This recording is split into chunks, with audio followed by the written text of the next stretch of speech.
자유한국당이 이른바 비례한국당이라는 위성정당을 만들 거란 이야기가 꽤 구체적으로 나오고 있습니다.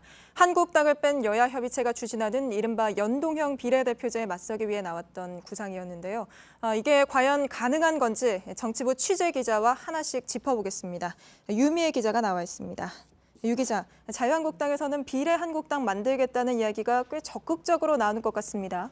네, 그제 심재철 원내대표를 시작으로 어제 김재원 정책위의장이 비례한국당 이야기를 했습니다. 예. 오늘 홍준표 전 대표도 비례한국당에 대해 꼼수가 아닌 합법이라고 입장을 냈습니다. 다만 제가 취재하기로는 현 단계에서 실제로 비례한국당을 만들겠다는 것보다는 일종의 여당 압박용입니다. 하지만 선거법 개정안이 실제 통과된다면 이를 추진할 가능성도 배제할 수는 없을 것 같습니다. 네, 오늘 좀 불출마할 의원들을 비례한국당으로 보내겠다 뭐 이런 식으로 꽤 진지하게 검토되는 것 같은 이야기도 나오고 있는 것 같은데 만약에 비례한국당이 진짜로 만들어지면 어떤 변화가 좀 생길 수 있습니까?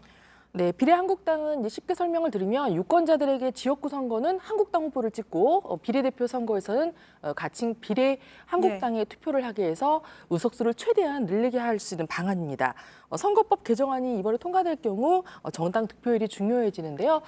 지역구 당선자를 많이 낼수록 비례대표는 적게 가져가는 구조가 되지 않습니까? 그런데 네.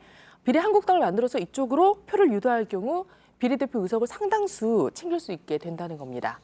네, 일단 근데 비례한국당이라는 당명이 벌써 선관위에 등록은 돼 있잖아요. 네, 맞습니다.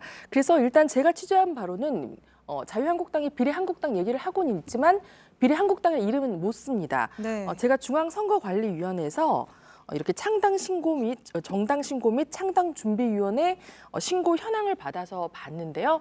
여기에 보시면 지난 10월에 최인식 씨라는 분이 이미 비례한국당을 그 선관위 정식으로 창당 신청을 해놨습니다. 그 최인식 씨라는 분은 한국당이랑 무슨 관련이 있습니까? 실제로 관련은? 그래서 제가 오늘 통화를 한번 해봤습니다. 그랬더니 최인식 씨 말로는 자기는 당 이름 역시 자유한국당에 넘길 생각도 없고 네. 최근 한국당의 이 같은 기류에 대해서 불쾌감을 드러냈습니다. 최 씨는 자신이 보수를 대변하는 시민정당 편이라고 주장을 했는데요. 잠깐 들어보시겠습니다. 네.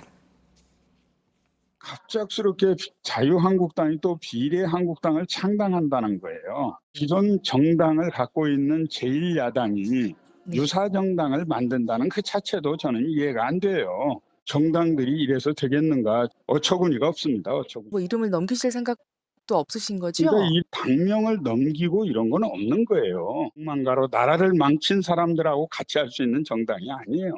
네. 네, 뭐 나라를 망친 사람들이라고까지 했는데 이름을 아무래도 만든다 하더라도 비례한국당을 쓸 수는 없겠네요. 네, 그건 확실히 쓸 수는 없게 되고요. 만약에 만든다고 하면은 또 다른 이름으로는 할 수는 있습니다. 네, 뭐 이름은 사실 뭐 바꿀 수 있는 거니까. 근데 실제로 이렇게 비례한국당 같은 걸 만드는 거는 문제가 없다고 합니까?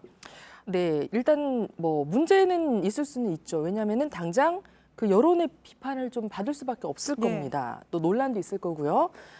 그렇지만 또 한국당을 빼고 이번 그 선거법을 추진했던 4+1 협의체도 불똥이 튈 수 있습니다. 그래서 일단 선관위는 이 같은 정당에 대해서 선례가 없기 때문에 세부적인 법리적인 그 검토가 필요하다는 입장을 내놓고 있습니다. 네, 잘 들었습니다. 유미혜 기자였습니다.